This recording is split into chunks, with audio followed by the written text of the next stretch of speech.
Hello students, आज फिर हम एनसीईआरटी से 45 क्वेश्चन साइंस के करने वाले हैं, जो काफ़ी इम्पोर्टेंट होगा हर प्रकार के एग्ज़ाम के लिए। खास करके अभी जो बिहार पुलिस में एनसीईआरटी से साइंस के क्वेश्चन पूछे जाएंगे, उनके लिए काफ़ी इम्पोर्टेंट होगा। तो चलिए आज हम 45 क्वेश्चन करते हैं। आप देखते हैं कि कितने क्वेश्चन आप कर पाते हैं। आप जितने भी सवालों का जवाब आप जानते होंगे, आप हमें कमेंट में ज़रूर बताइएगा, ठीक है। तो चलिए सवाल करते हैं। देखिए नंबर 1 क्या है, आंसुओं में कौन सा पदार्थ घुला रहता है। आंसुओं में कौन सा पदार्थ घुला रहता है, तो इसका सही आंसर क्या हो जाएगा, सामान्य नमक। ठीक है, सामान्य नमक यानी साधारण नमक जिसको बोलते हैं आप लोग, वही है। ठीक है, चलिए आगे बढ़ते हैं। लोहे पर जंग लगती है, किस वजह से लोहे पर जंग लगती है। जो रस्टिंग का प्रोसेस होता है वो किस वजह से होता है। ठीक है, फेरिक ऑक्साइड से, या फिर जल योजित फेरस तथा फेरिक ऑक्साइड से, क्षारीय फेरस एवं फेरिक कार्बोनेट से, या उपयुक्त सभी घटनाओं से। तो आपको बता दें कि यह क्वेश्चन काफ़ी कन्फ्यूजन वाला है। जिसको इसके बारे में पता नहीं रहेगा वह लगभग फेरिक ऑक्साइड मार देगा। ठीक है, लेकिन इसमें सभी होगा। ठीक है, आगे बढ़ते हैं। इंसुलिन की खोज किसने की थी। बेंटिंग ने किया था, डोमेक ने किया था, या फिर रोनाल्ड ने किया, या हार्वे ने किया। तो ये काफ़ी इम्पोर्टेंट क्वेश्चन है, इसको आप सभी जानते होंगे किसने किया था, बेंटिंग ने किया था। ठीक है, आगे बढ़ते हैं। अगला सवाल देखिए, वनस्पति तेलों को घी में बदलना यानी परिवर्तित किया जाता है किससे, किसके द्वारा।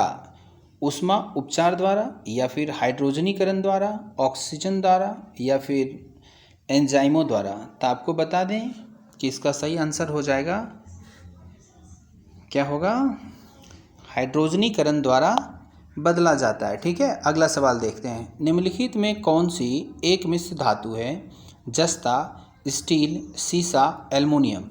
तो आपको बता दें कि एल्युमिनियम तो एक तत्व है जिसका संकेत Al होता है। ठीक है, सीसा यानी पीवी लेड। ठीक है, और अगला जो होता है स्टील, और एक है जस्ता। तो दो ऑप्शन आपका बच गया, इन दोनों में से क्या होगा आपका। तो आप जानते हैं कि जस्ता तो होगा नहीं, जस्ता क्या है, हमारा एलिमेंट है। तो इसका सही आंसर क्या हो जाएगा, स्टील। ठीक है, चलिए आगे बढ़ते हैं। निम्नलिखित में कौन सी ईंधन गैस नहीं है। देखिए कितना बढ़िया क्वेश्चन पूछा है कि निम्नलिखित में कौन सा ईंधन गैस नहीं। ईंधन गैस मतलब जो जलने वाला गैस हो। तो देखिए भाप इंजन, ये क्या हमारा जलने वाला। प्रोड्यूसर गैस, ये भी हमारा जलने वाला। मास गैस यानी मीथेन गैस, ये भी जलने वाला। तो इसका सही आंसर क्या होगा, लाफिंग गैस। ठीक है, लाफिंग गैस होगा। चलिए आगे बढ़ते हैं। कहता है कि निम्नलिखित में कौन सा तत्व प्रबल क्षारीय ऑक्साइड बनाता है, और कहता है जब ऑक्सीजन में जलता है तब। तो कौन सा बनाता है, क्वेश्चन देखिए। कहता है कि निम्नलिखित में कौन सा तत्व प्रबल क्षारीय ऑक्साइड बनाता है। तो इसका आंसर बताइए क्या होगा। इसका सही आंसर होगा सोडियम। क्या होगा, सोडियम। चलिए आगे बढ़ते हैं। फेदम क्या है, एक मछली होती है, एक पौधे का नाम है, एक बर्तन को कहते हैं, या फिर एक मापन है। ठीक है, तो क्वेश्चन तो फंसाया यहाँ, लेकिन हम लोग को फंसना नहीं है। फेदम क्या है, एक माप है। ठीक है, चलिए आगे बढ़ते हैं। क्या है, कहता है रिचर स्केल किसके मापने में काम आता है। ठीक है, किसके मापने में काम आता है, भूकंप की तीव्रता, या भूकंप वायु की गति, या समुद्र की गहराई, या शरीर का ताप। तो ये इसका सीधा आंसर मारिएगा, भूकंप की तीव्रता। ठीक है, आगे बढ़ते हैं। 10वां नंबर क्वेश्चन क्या है, डायनमो के आविष्कार निम्नलिखित में से कौन। ठीक है, डायनमो का आविष्कारक जो हैं वो कौन है, आइंस्टीन, न्यूटन, अल्फ्रेड नोबेल, या मैडम क्यूरी। तो यहाँ पूछा क्या है, डायनामाइट पूछा है। डायनामाइट के आविष्कारक कौन है। तो डायनामाइट के आविष्कारक बहुत ही फेमस क्वेश्चन है, इसका आविष्कारक कौन थे, अल्फ्रेड नोबेल। ठीक है, चलिए अगला सवाल देखिए। प्लास्टर ऑफ पेरिस प्राप्त किया जाता है। तो प्लास्टर ऑफ पेरिस कहाँ से प्राप्त किया जाता है, सोडियम कार्बोनेट से, जिप्सम से, यूरिया से, या फिर कार्बन से। तो ये सब तो होगा नहीं, तो इसका सही आंसर होगा जिप्सम से प्राप्त किया जाता है। ठीक है, चलिए आगे बढ़ते हैं। कहता है चिकित्सा व युद्ध में प्रयोग के लिए या उपयोग के लिए किन किरणों पर नवीनतम अनुसंधान हो रहा है। ठीक है, किस पर नवीनतम अनुसंधान हो रहा है प्यारे विद्यार्थियों, बताइए इसका सही आंसर क्या होगा। एक्स किरण पर, लेजर किरण पर, गामा किरण पर, कैथोड किरण पर। तो इसमें किस पर अनुसंधान चल रहा है, लेजर किरण पर। ठीक है, चलिए आगे बढ़िए। रडार में किस प्रकार की तरंगें होती है। तो रडार में किस प्रकार की तरंगें होती है, विद्युत तरंगें या विद्युत चुंबकीय तरंगें। तो इसका सही आंसर हो जाएगा विद्युत चुंबकीय तरंगें। ठीक है, चलिए आगे बढ़ते हैं। देखिए आकाश के नीला दिखाई देने का मुख्य कारण क्या है। सूर्य की रोशनी नीली होती है या फिर वायुमंडल में उपस्थिति जो होती हैं धूल कण के द्वारा जो कणों का प्रकीर्णन होता है उसके द्वारा, या प्रकाश परावर्तन या फिर प्रकाश का अपवर्तन।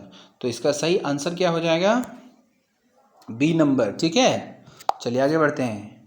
जितना भी क्वेश्चन बता रहे हैं सभी एनसीईआरटी के क्वेश्चन हैं, इसीलिए सारे क्वेश्चन को देख लीजिएगा, बहुत ही यूजफुल होगा एग्जाम की दृष्टि से। तेज गति से आता हुआ वाहन हॉर्न बजाता है तो उसका पिच क्या होगा। बहुत सारे लोग ये क्वेश्चन सुने भी नहीं होंगे। तो इतना ही सुनाई देता है, अधिक सुनाई देता है, कम सुनाई देता है, या पहले से कम और फिर ज़्यादा। कितना बढ़िया फंसाया है क्वेश्चन में। तो यहाँ इसका आंसर क्या हो जाएगा, बी, अधिक सुनाई देता है। ठीक है, चलिए आगे बढ़ते हैं। आगे क्या है, आगे है सूती और ऊनी रेशे में अंतर ज्ञात किया जा सकता है छू करके, जला करके, या NaOH से क्रिया करके, या HSO से क्रिया करके। तो सिर्फ ये 3 ऑप्शन फंसाने के लिए दिया है, इसको जला करके अंतर प्राप्त कर लिया जा सकता है। ठीक है, चलिए बर्फ पर दाब बढ़ाने से उसका गलनांक क्या होगा, घटेगा, बढ़ेगा और परिवर्तित रहेगा, शून्य हो जाएगा। तो मेरे प्यारे विद्यार्थियों घट जाएगा। ठीक है, क्या हो जाएगा, घट जाएगा। चलिए अगला सवाल देखिए। गर्मियों में सफ़ेद कपड़े क्यों पहनते हैं। उष्मा के बुरे अवशोषक के लिए, सस्ते होने के लिए, आकर्षक होने के लिए। तो इतना आप जानते हैं कि हम गर्मियों में क्यों पहनते हैं। उष्मा यानी कि जो वाइट कलर का कपड़ा होता है वह उष्मा को यानी गर्मी को बहुत कम सोखता है, इसलिए बुरे अवशोषक का मतलब है कि उसमें गर्मी कम फील होता है। ठीक है, चलिए आगे बढ़ते हैं। अगला देखिए, निम्नलिखित में से गलत कथन कौन सा है। लोहा पानी में डूबता है, लकड़ी पानी पर तैरता है, पारा पानी पर तैरता है, या पारे में लोहा तैरता है। कहता है कि निम्नलिखित में गलत कथन कौन है, कौन गलत कहा जा रहा है। ठीक है, तो अब आप बताइए कि इसमें से कौन है। पारा पानी पर तैरता है, ठीक है, ये क्वेश्चन क्या है, गलत है। पारा पानी पर तैरता नहीं है। ठीक है, तो यहाँ बोल रहा है गलत है, क्योंकि लोहा पानी में तो डूब जाता है, सही है। लकड़ी पानी पर तैरता है, सही है। पारे में लोहा तैरता है, लेकिन पारा पानी में नहीं तैरता। ठीक है, चलिए आगे बढ़ते हैं। अगला देखिए, अगला क्या है, कहता है संतरे में कौन सा विटामिन होता है। संतरे में कौन सा विटामिन होता है। तो संतरा खट्टापन, सी, विटामिन सी, ऑप्शन सी। चलिए अगला क्वेश्चन क्या है, चमगादड़ अंधेरे में भी उड़ सकता है क्योंकि उन्हें सहायता प्रदान करता है। कौन सा सहायता प्रदान करता है, अल्ट्रावायलेट वेव, या फिर अल्ट्रासोनिक वेव, या रेडिएशन से, या फिर स्पेशल रेटिना से। कितना इम्पोर्टेंट क्वेश्चन है ये एग्जाम की दृष्टि से, आप समझ सकते हैं। तो आपको पता है कि इसमें अल्ट्रावायलेट रे उसको प्राप्त होते रहता है, जिसके वजह से वो क्या करता है, अंधेरे में भी उड़ सकता है। चलिए आगे बढ़ते हैं। एल्युमिनियम किस खनिज से प्राप्त किया जाता है। तो आप जानते हैं ये काफ़ी बार 9th-10th का भी क्वेश्चन है, जो पढ़े होंगे उनको पता होगा कि एल्युमिनियम किस खनिज से प्राप्त किया जाता है। तो यह प्राप्त किया जाता है बॉक्साइट से, ऑप्शन सी, बॉक्साइट से प्राप्त किया जाता है। ठीक है, चलिए आगे बढ़ते हैं। ब्लैक होल क्या है। ब्लैक होल क्या है, निहारिकाएं, उल्काएं, सूर्य के धब्बे, या इनमें से कोई नहीं।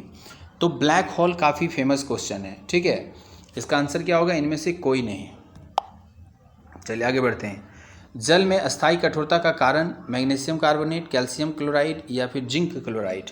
तो इसका सही आंसर क्या हो जाएगा, जल्दी से बताइए। इसका सही आंसर हो जाएगा हमारा कैल्शियम क्लोराइड। ठीक है, बी। आगे बढ़ते हैं। कहता है कि कैलोरी की मापन इकाई क्या है। कैलोरी किसमें मापी जाती है, ठोस, तरल, ध्वनि, या ऊष्मा। ठीक है, तो क्वेश्चन देखिए कितना फंसा के दिया है, कैलोरी की मापन इकाई क्या है। ठीक है, तो इसका सही आंसर क्या हो जाएगा, उष्मा होगा। ये तीनों नहीं होगा। ठीक है, आगे बढ़ते हैं। कहता है कि सूर्य उदय होते हुए या डूबते हुए लाल क्यों प्रतीत होता है। ये 10th का क्वेश्चन है, एनसीईआरटी में भी आप पढ़ सकते हैं इसको। ठीक है, सूर्य उदय होते या डूबते हुए क्यों लाल दिखाई देता है। विकिरण के कारण, जलवाष्प के कारण, धूल या प्रकीर्णन के कारण। ठीक है, तो इसका सही आंसर क्या हो जाएगा, प्रकीर्णन के कारण। ठीक है, आगे बढ़ते हैं। कहता है घरों में विद्युत संयंत्र जोड़े जाते हैं श्रेणी क्रम में, समांतर क्रम में या मिश्रित क्रम में। ये भी क्वेश्चन 10th में भी है। ठीक है, घरों में विद्युत संयंत्र जोड़े जाते हैं। ठीक है, घरों में विद्युत संयंत्र जोड़े जाते हैं, समांतर क्रम में जोड़े जाते हैं। ठीक है, आगे बढ़िए। कहता है लोहे में जंग लगना क्या है, भौतिक क्रिया है, रासायनिक क्रिया है या सामान्य क्रिया है या इनमें से कोई नहीं। कौन सा क्रिया है, भौतिक क्रिया, रासायनिक क्रिया या सामान्य क्रिया, इनमें से कोई नहीं। तो लोहे में जंग लगना, जल्दी से बताइए। ये क्वेश्चन काफ़ी फेमस है, काफ़ी एग्जाम में पूछा भी गया है। ठीक है, तो इसका क्वेश्चन क्या हो जाएगा, आंसर क्या हो जाएगा, रासायनिक क्रिया है। ठीक है, चलिए आगे बढ़ते हैं। विद्युत बल्ब का फिलामेंट किसका बना होता है, क्रोमियम का, टंगस्टन का, तांबा का, जस्ता का। ये बहुत ही लॉलीपॉप, बहुत ही हल्का क्वेश्चन है, जल्दी से बताइए।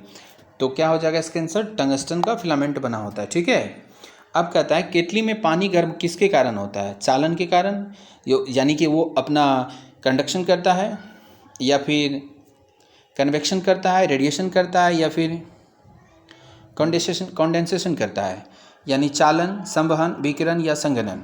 तो ये क्वेश्चन आप लोग हमें कमेंट में बताइएगा कि 30 का आंसर क्या होगा, केतली में पानी गर्म क्यों हो जाता है। चलिए 30 नंबर का आंसर आप हमें कमेंट में बताइएगा। ठीक है, चलिए अब कहता है कि एसआई बल का मात्रक क्या होगा, यानी बल का एसआई जो मात्रक है वो क्या होगा। तो ये तो आप जानते हैं कि काफ़ी हल्का क्वेश्चन है, तब पर भी आप आंसर देने का कोशिश ज़रूर करें, न्यूटन। ठीक है, इसका आंसर क्या होगा, इसका सही आंसर होगा न्यूटन। ठीक है, चलिए आगे बढ़ते हैं। देखिए अगला क्वेश्चन क्या है, वायु क्या है, तत्व है, यौगिक है, मिश्रण है। तो वायु के बारे में तो सब कोई जानता है कि वायु क्या है, मिश्रण है। ठीक है, चलिए आगे बढ़ते हैं। यांत्रिक ऊर्जा को विद्युत ऊर्जा में किसके द्वारा बदला जाता है, ट्रांसफार्मर, आमीटर या फिर गैल्वेनोमीटर या डायनमो द्वारा। तो यांत्रिक ऊर्जा को विद्युत ऊर्जा में जैसे ही बोले आप फटाक से डायनमो में मार दीजिएगा। ठीक है, चलिए आगे बढ़ते हैं। कहता है यदि पृथ्वी पर कोई चट्टान चंद्रमा पर ले जाया जाए, यानी पृथ्वी का कोई भी चट्टान अगर चंद्रमा पर ले जाया जाए तो क्या होगा, उसके भार में कोई अंतर नहीं आएगा, उसकी मात्रा में कमी आएगी, या फिर उसके भार में कमी आएगी, या उसके भार में वृद्धि होगी। ये क्वेश्चन बहुत ही इम्पोर्टेंट है, क्योंकि आप जानते हैं कि चंद्रमा पर पृथ्वी की तुलना में ग्रेविटी बिल्कुल कम है। ठीक है, नहीं के बराबर है। तो इसका सही आंसर क्या हो जाएगा बताइए, उसके भार में क्या हो जाएगा, कमी आ जाएगा। ठीक है, चलिए आगे बढ़ते हैं। सल्फर का उपयोग होता है डायनामाइट में या फिर गन पाउडर में, बारूद में, या इनमें से कोई नहीं। सल्फर का उपयोग होता है, सल्फर का उपयोग हम कहाँ करते हैं बताइए। तो सल्फर का उपयोग स्टूडेंट सभी में करते हैं, डायनामाइट में भी, गन पाउडर में भी, बारूद में भी। ठीक है, आगे बढ़ते हैं। कहता बिल्ली को रात में अधिक दिखाई देता है, क्यों। इसमें ऑप्शन दिया हुआ है, स्वभाववश, या फिर पुतली की विशेष बनावट की वजह से, दिन में नींद आने से, या फिर इनमें से कोई नहीं। ये क्वेश्चन काफ़ी अद्भुत है, समझ सकते हैं। ठीक है, तो इसका सही आंसर क्या होगा, पुतली की विशेष बनावट की वजह से बिल्ली को रात में अधिक दिखाई देती है। ठीक है, उष्मा के सबसे अच्छे चालक कौन सी है, लोहा, एल्युमिनियम, चांदी, पीतल। तो आप यहाँ पर देखिए कि सोना, एल्युमिनियम, पीतल है, तो सबसे अधिक पहले भी पढ़े होंगे कि सबसे अधिक विद्युत चालन चांदी में होता है। ठीक है, आगे बढ़ते हैं। कहता है गर्मी में मकान को सफ़ेद रंग से पुताई क्यों करना पसंद है। देखिए कहता है कि गर्मियों में जो मकान होता है, मकान को सफ़ेद रंग से पुतवाना क्यों पसंद करते हैं। तो अभी इससे पहले वाला क्वेश्चन भी हम पढ़े हैं कि गर्मी के दिनों में क्या होता है कि जब हम सफ़ेद घेरा के अंदर या सफ़ेद कपड़ा के अंदर हम रहते हैं तो वह सूर्य की किरणों को क्या करता है, अवशोषित नहीं करता है, जिसके वजह से हमें गर्मी कम लगता है। तो इसका सही आंसर क्या होगा, आँखों को अच्छे लगने, उष्मा के कुचालक के कारण, या फिर उष्मा के अच्छे प्रावर्तक के कारण, या उष्मा के सुचालक के कारण। तो अब आप समझ सकते हैं और ऑप्शन मार सकते हैं, ठीक है। तो उष्मा के अच्छे परावर्तक हैं, ठीक है, लौटा देता है गर्मी को, आने ही नहीं देता है। अब कहता है कि केतली में जो लकड़ी का हैंडल क्यों लगाया जाता है। देखिए, ये अपने माइंड से भी इस क्वेश्चन का जवाब दे सकते हैं कि अगर आप कोई गर्म चीज़ पकड़ते हैं तो उसके बगल में जो हैंडल लकड़ी का लगा हो तो क्यों लगाया जा सकता है। ये फैशन की वजह से, यानी अच्छा दिखने की वजह से, या फिर लकड़ी ताप का कुचालक और हैंडल गर्म नहीं होता है। तो आप समझ सकते हैं कि इसका सही आंसर आप क्या दे सकते हैं, ठीक है। तो आप अपनी राय से दीजिए इसका सही आंसर क्या होगा। चलिए आगे बढ़ते हैं। 40 नंबर का क्वेश्चन, बढ़िया क्वेश्चन है, 40 नंबर का, काफ़ी इंपॉर्टेंट क्वेश्चन है। देखिए क्वेश्चन क्या कह रहा है। एक ही ताप एवं दाब पर समान आयतन वाले गैसों में अणुओं की संख्या समान होती है, तो निम्नलिखित में यह नियम कौन सी है। कहता है बॉयल का नियम है, चार्ल्स का नियम है, या फिर गैलुसॉक का नियम है, गैलुसॉक का नियम है, या फिर एवोगाड्रो का नियम है। किसका नियम है। तो यह नियम है। जब तक आपको सारे नियम पता नहीं होगा तब तक आप ऑप्शन नहीं मार सकते हैं। तो किसका नियम होगा ये, तो स्टूडेंट बता दें, ये एवोगाड्रो की परिकल्पना नियम है, ठीक है।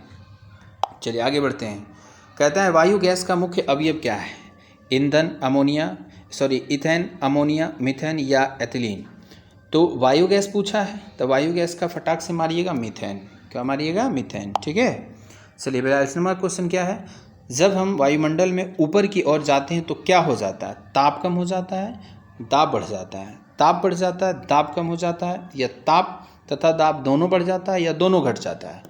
तो क्वेश्चन कंफ्यूज के लिए दिया है, घबराना नहीं है, क्योंकि क्या बोल रहा है, जब हम वायुमंडल में ऊपर की ओर जाते हैं। अगर हम नीचे से ऊपर की ओर वायुमंडल में जाएंगे तो ध्यान रखिएगा आपका क्या होते जाएगा, ताप एवं दाब दोनों ही क्या होते जाएगा, घटता चला जाएगा। दोनों क्या हो जाएगा, घटता चला जाएगा, ठीक है। आंसर डी हो जाएगा। चलिए आगे बढ़ते हैं।